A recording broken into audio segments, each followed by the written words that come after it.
3월 넷째 주 주일 예배를 사도신경으로 신앙 고백을 드림으로 하나님께 예배를 드리겠습니다.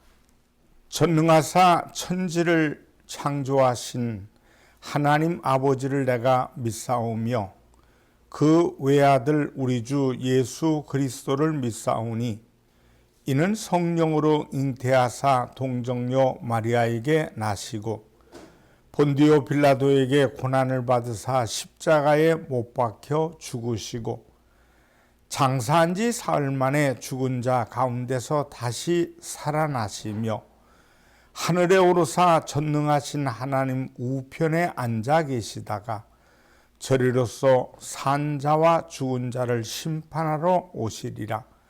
성령을 믿사오며 거룩한 교회와 성도가 서로 교통하는 것과 죄를 사하여 주시는 것과 몸이 다시 사는 것과 영원히 사는 것을 믿사옵나이다. 아멘. 찬송가 94장으로 하나님께 영광을 돌립니다.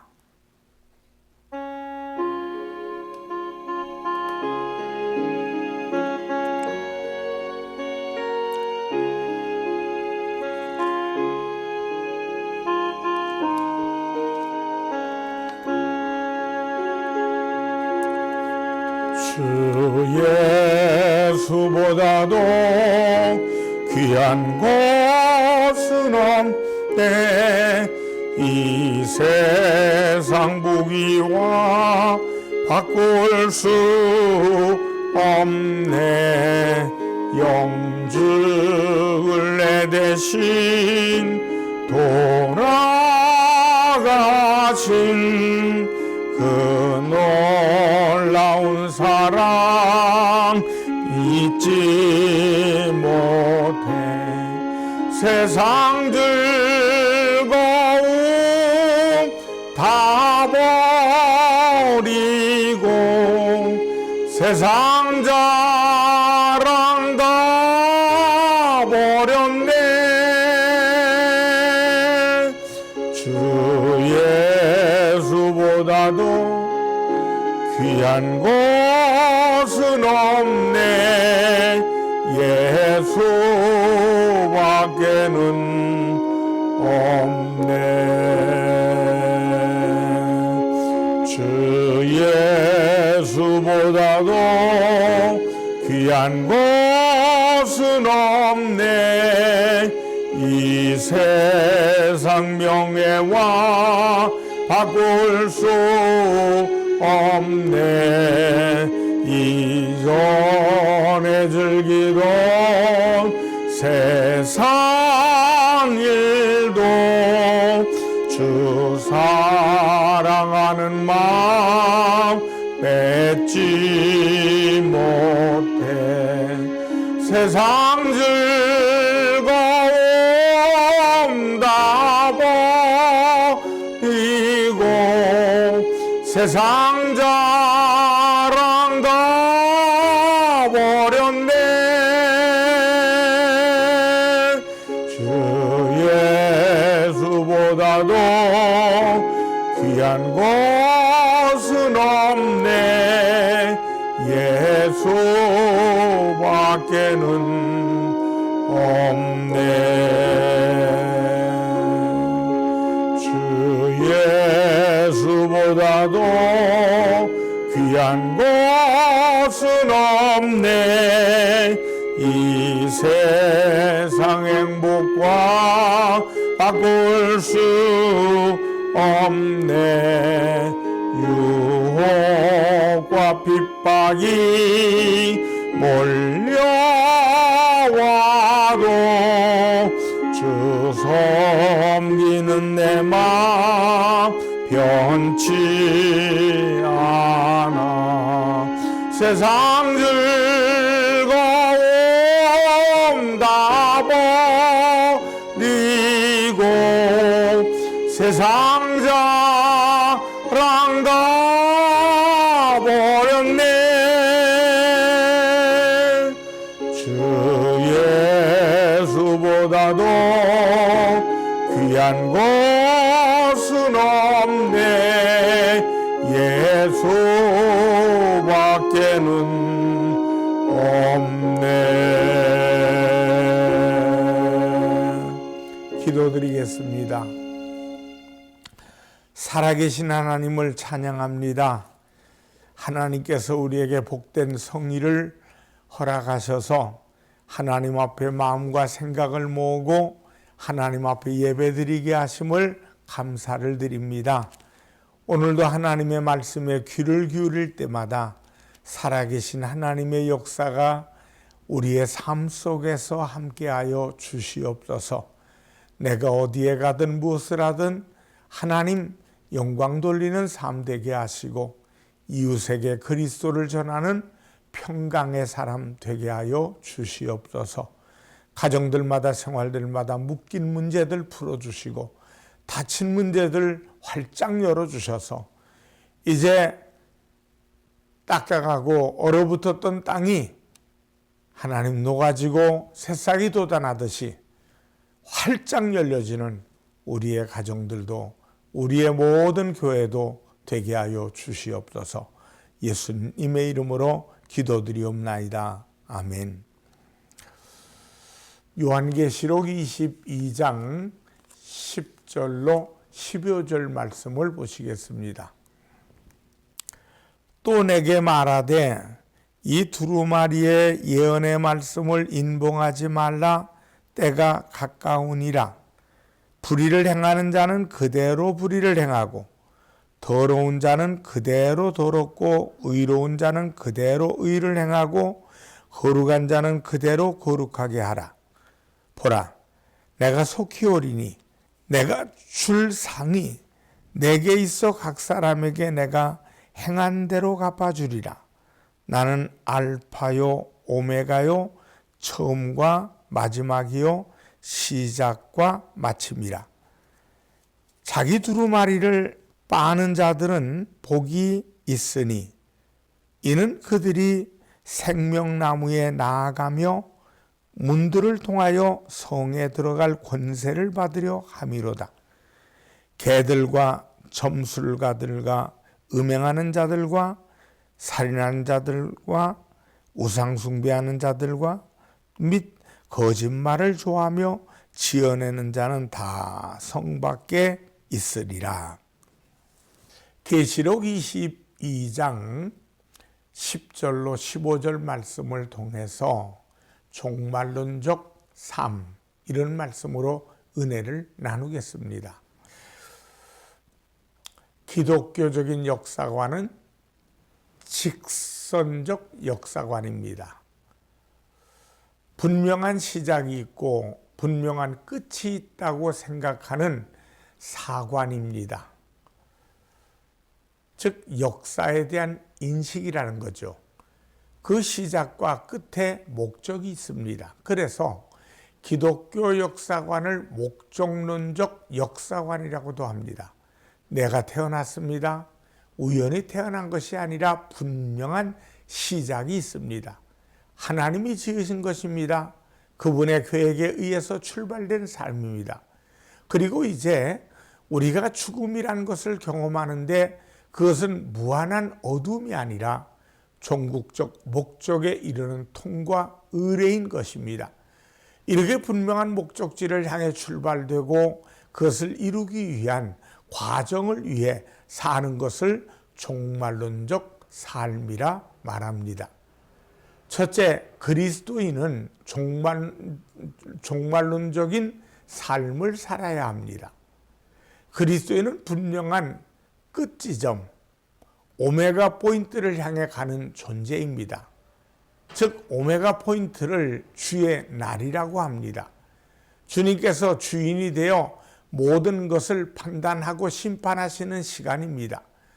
이것을 마치 하나님의 압축된 연극의 대본처럼 보여지는 것이 요한계시록입니다. 이것을 묵시문학적 표현이라고도 합니다.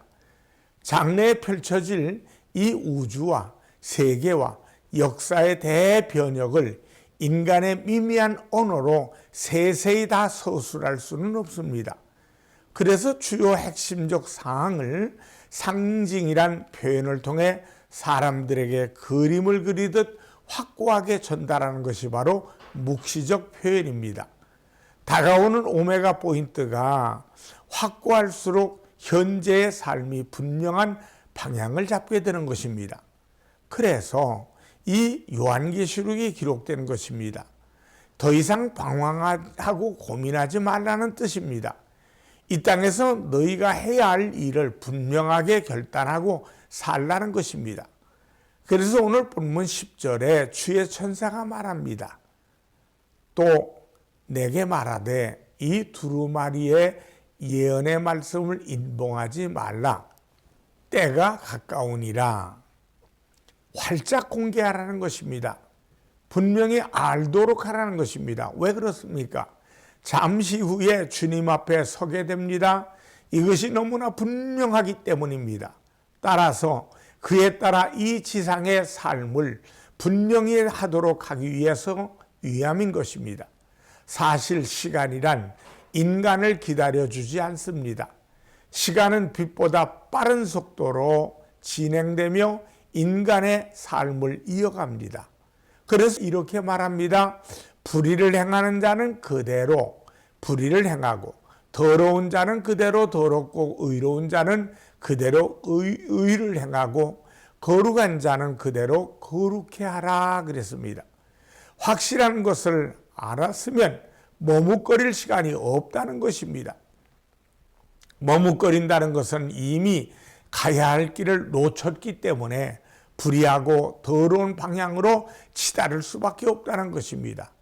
그래서 주님은 나를 따르라 하셨을 때 자기 아버지의 장례를 돌아보고 난 후에 주님을 따르겠다고 하는 제자에게 단호하게 말씀합니다. 이르시되 죽은 자들로 자기의 죽은 자들을 장사하게 하고 너는 가서 하나님의 나라를 전파하라. 또 다른 사람이 이렇게 말합니다. 누가복음 9장 61절에 보니까 주여 내가 주를 따르겠나이다마는 나로 먼저 내 가족을 작별하게 허락하소서. 또 누가복음 9장 62절에 예수께서 이르시되 손에 쟁기를 잡고 뒤를 돌아보는 자는 하나님 나라에 합당하지 아니하니라. 그만큼 주님이 부르시고 가야 할 길이 너무 확실하고 분명하기 때문에 머뭇거릴 시간이 없다는 것입니다. 종말에 관한 성경의 모든 말씀은 진리이고 진실입니다. 그러므로 반드시 이루어지고 실현될 것입니다.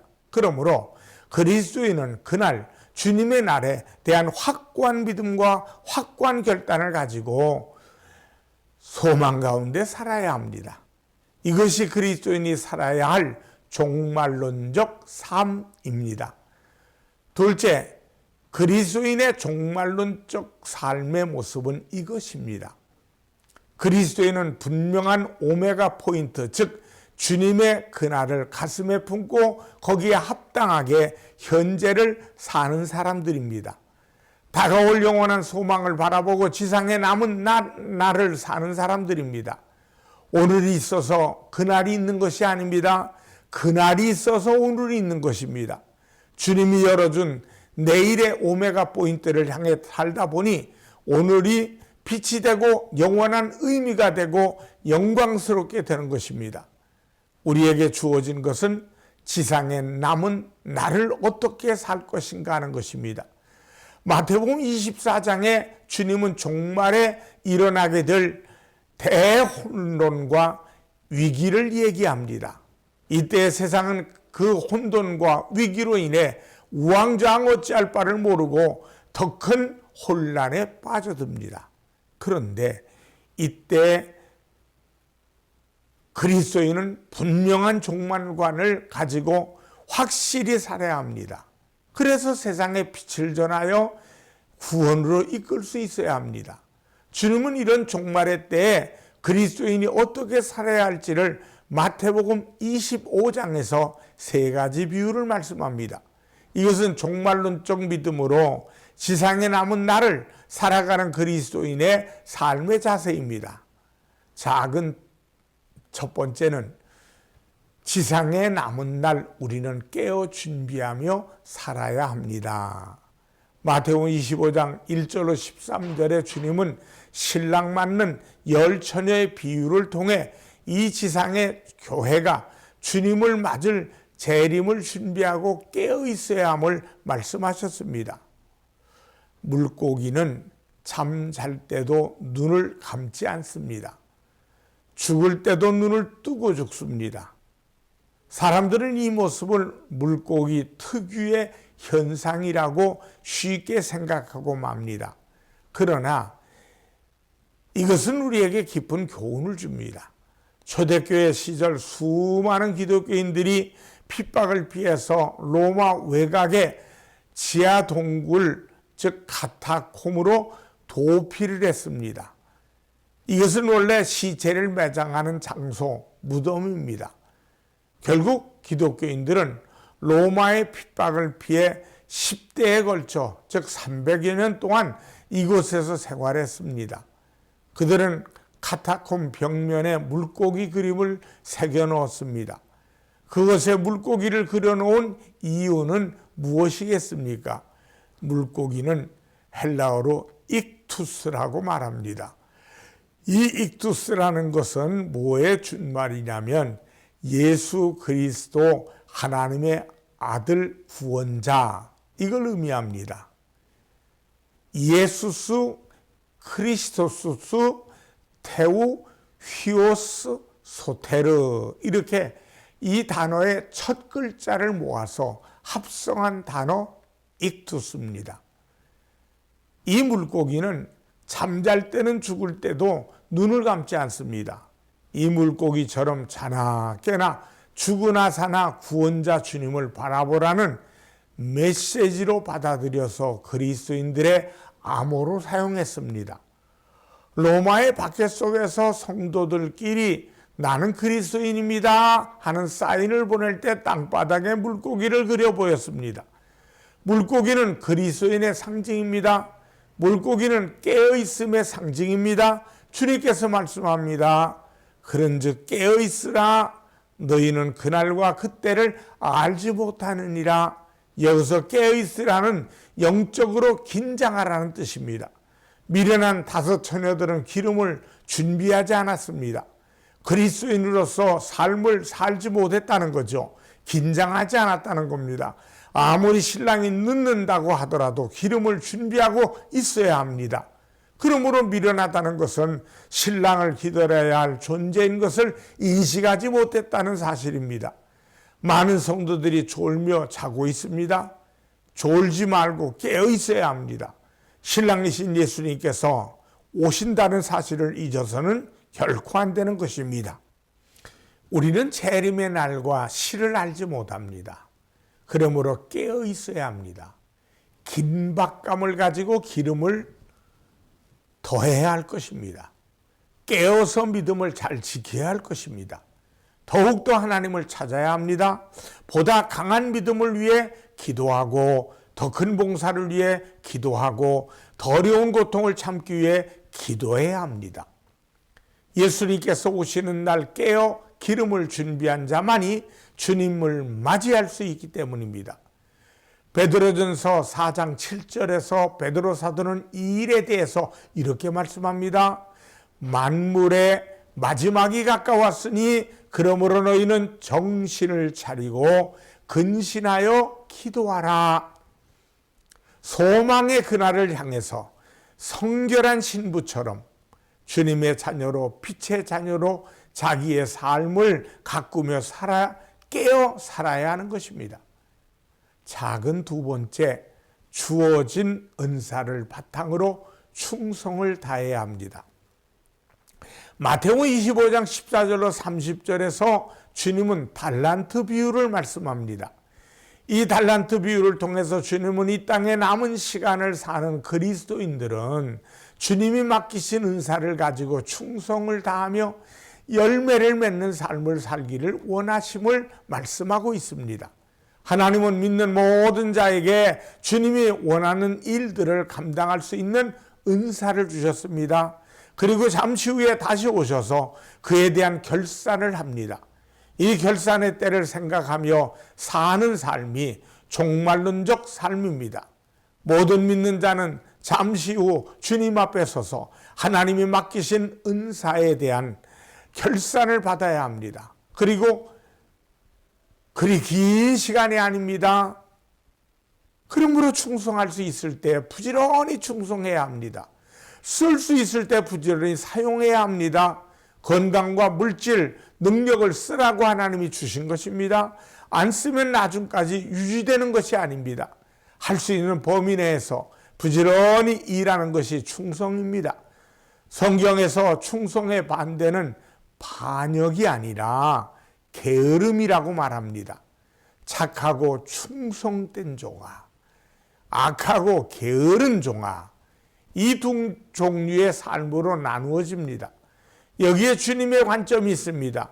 종말 시대에 삼가해야 할 태도는 게으름입니다. 주의 재림을 기다리면서 맞서 싸워야 할 대적 중 하나가 바로 게으름입니다. 주님이 종들에게 은사를 맡겨주고 충성을 요구하는 것은 단순히 주님의 이익을 위해서가 아니라 종의 복과 영광을 위해서입니다. 어떤 주인이 두 하인을 불러놓고 말합니다. 이제 내가 약속한 대로 석 달 금음날이 됐으니 내가 자네들에게 이제 내일이면 자유의 몸을 주겠네. 종의 문서를 태워버리겠다고 얘기를 합니다. 그러니 마지막인 오늘 밤에 나에게 이제 한 가지만 봉사할 일이 있네. 짚으로 가늘게 길게 튼튼하게 새끼를 좀 꼬아달라고 했습니다. 주인이 이제 그 말을 하고 들어갔습니다.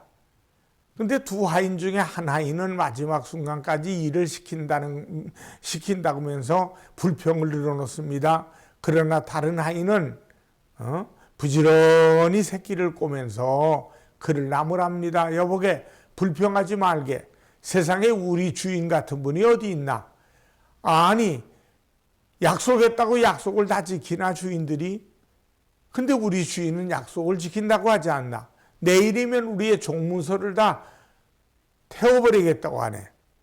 게다가 우리는 자유의 몸이 되는 거 아닌가? 주인이 마지막으로 시키는 일이니 잘해드림세. 그는 주인이 시키는 대로 가늘게 길게 그리고 튼튼하게 새끼를 꼬았습니다. 잠 한 잠 못 잤습니다. 그러나 불평이 많은 하인은 대충 새끼를 꼬고 잠자리에 그냥 들어갔습니다. 다음날 아침에 주인은 일찍 두 하인을 불러놓고 작별 인사를 나누며 말했습니다. 여러 해 동안 내 집에 고생 많았네. 자네들이 열심히 일한 덕분에 우리 집 살림살이가 많이 늘었고, 그러니 이제 자네들에게 섭섭하지 않게 이제는 종에서 자유를 주는데, 만일에 그냥 내보내면 자네들은 돈이 없으면 또 종살이 하네. 그러니 내가 선물을 줄 테니까 어젯밤에 꼰 새끼를 가져오게. 그리고 나서 광문을 열더니 엽전을 내놓고서는 새끼에 자네들이 꿰갈 수 있는 대로 잔뜩 꿰어가지고 가게. 그 돈으로 다시는 종살이 하지 말게. 잘 살길 바라네. 이렇게 얘기합니다. 그랬더니 한 종은 처음부터 끝까지 들지 못할 만큼 엽전을 꿰었습니다.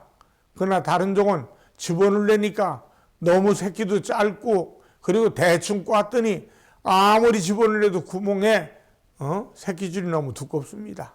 가늘게 길게 꼬라는 얘기를 실천하지 않았기 때문입니다.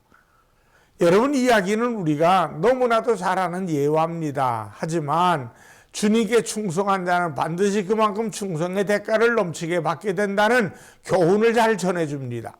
마태복음 25장 21절입니다. 그 주인이 이르되 잘하였도다 착하고 충성된 종아, 네가 적은 일에 충성하였음에 내가 많은 것을 내게 맡기리니 내 주인의 즐거움에 참여할지어다. 한자어로 충은 가운데 중자의 마음심자죠. 즉 마음의 중심을 바로잡는다는 뜻입니다. 주인이 없을 때 마음을 바로잡아야 합니다. 그러나 충성스럽지 못한 사람은 주인이 없을 때 성실하지 못하고 맡겨준 일을 제대로 하지 않았습니다. 주인이 있을 때나 없을 때나 한결같은 사람이 충성된 사람입니다. 처음이나 나중이 변함이 없는 사람입니다. 잘 될 때나 못 될 때나 충성을 다해야 합니다. 이런 사람이 주인에게 기쁨을 주는 충성된 종입니다. 그러므로 충성되다는 말은 신실성을 나타냅니다. 맡은 바 사명에 충실한 종에 대한 극찬이 바로 충성된 종입니다. 주인이 떠났지만 그럼에도 불구하고 충성할 때 충성된 종이 되는 것입니다. 작은 세 번째는 이웃을 사랑하는 일에 열심을 다해야 합니다. 예수님께서 종말론적 삶을 살아가는 그리스도인들이 이 지상에 남은 날을 살아가는 모습을 마태복음 25장 31절로 41절에 양과 염소의 비유로 말씀합니다. 종말 때란 임금이신 하나님이 모든 사람들을 모아서 심판하실 때입니다. 그때 양은 오른편에, 염소는 왼편에 둡니다. 그리고 양은 오른편에 속한 사람들에게 나와 아버지께서 창세전부터 예비한 영원한 나라를 유업으로 누리라고 말씀합니다. 염소인 왼편에 속한 사람들에겐 영원히 예비된 심판의 불로 들어가라고 말합니다. 그리고 임금은 그 이유를 이렇게 설명합니다. 양에게는 너희는 내가 줄일 때 먹을 것을 주었고 목마를 때 마실 것을 주었고 옥에 갇혔을 때 돌봐 주었고 힘들었을 때 위로해 주었다라고 말합니다.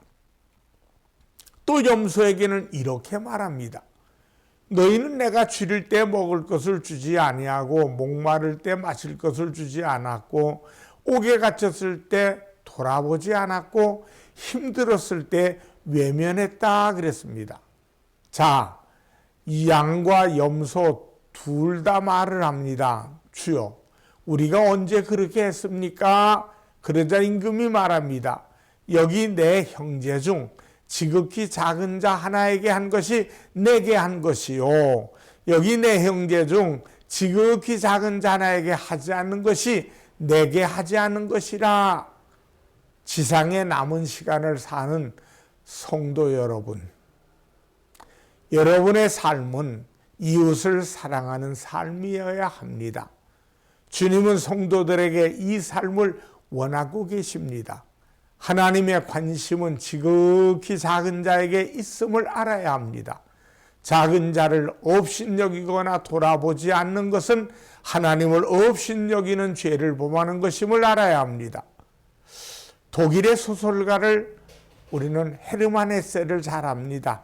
그 헤르만 헤세는 사랑하는 것은 사랑받는 것보다 더 아름답고 행복하다 그렇게 말합니다. 누군가 나를 사랑하고 있다는 사실보다 누군가를 사랑하고 있다는 것이 더 아름다운 것입니다. 분명한 종말을 향해 살 수 있다는 것은 은혜입니다. 인생의 오메가 포인트를 모른 채 이 세상이 전부인 양 살다가 영원한 파멸에 떨어진다면 얼마나 비참하고 불쌍한 것입니까? 주님은 우리에게 말씀의 빛을 통해 분명한 종말을 보여주시고 거기에 합당하게 살기 원하시며 그 길로 제시해 주셨습니다. 그리스도인은 항상 깨어 준비하며 살아야 합니다. 주어진 인생의 시간은 너무나 빠르게 지나가기 때문에 머뭇거릴 시간이 없습니다. 주님께서 맡기신 은사를 가지고 충성을 다하며 살아야 합니다. 그리고 이웃의 지극한 작은 자 하나에게 베푸는 사랑과 은혜가 주님을 원하시는 일임을 알고 열심히 사랑하며 살아야 합니다. 우리 모두는 잠시 후에 주님 앞에 설 사람들입니다. 모두가 주님을 기쁘게 맞이하며 주님께 잘하였고 충성된 종이라는 말을 듣는 복된 성도들이 되시기를 주님의 이름으로 축원합니다. 기도하겠습니다. 하나님 아버지, 세상에는 온통 전쟁. 어찌 보면 온 세상이 전쟁의 포화 속에서 많은 사람들이 죽어갑니다. 하나님, 올바른 일 한다고 생각하면서 포탄을 때렸더니 어린아이들이 죽었습니다. 그것도 수백 명이 죽었습니다. 그들의 가족들을 위로해 주시고 많은 전쟁 난 지역들을 우리들이 이란의 전쟁을 통해서 다 잊혀지고 있습니다. 팔레스타인의 전쟁에 그 파괴됐던 모든 지역, 우크라이나의 전쟁, 그리고 뿐만 아니라 온 세상에 작고 작을지라도 알게 모르게 전쟁이 나 있습니다. 하나님 아버지, 불쌍한 이웃들을 향한 우리의 마음, 아버지 하나님이여 복받는 마음 되게 하셔서 잘했다 칭찬받는 우리 모두가 되도록 우리의 손길과 발걸음이 심겨지게 도와 주시옵소서. 이 땅에 사는 동안에 하나님께 영광, 이웃들에게는 그리스도의 사랑을 심어주는 온 천하에 복음이 전파되는 그날까지 우리들의 삶이 펼쳐지게 도와 주시옵소서. 예수님의 이름으로 기도드립니다. 아멘. 헌금을 위해 축복합니다. 하나님께 정성스럽게 믿음을 씨앗을 심었습니다. 30배, 60배, 100배 열매가 맺어지게 도와주시고 이물질 쓰여지는 곳에 많은 영혼들이 살아나는 씨앗으로 삼아 주시옵소서. 예수님의 이름으로 축복하며 기도드리옵나이다. 아멘. 축도하겠습니다. 지금은 우리 주 예수 그리스도의 은혜와 하나님 아버지의 무한하신 사랑과 성령님의 충만 교통하심이 예배드림의 영광되는 모든 이들에게 이제부터 영원토록 함께 하시기를 간절히 축원하옵나이다. 아멘.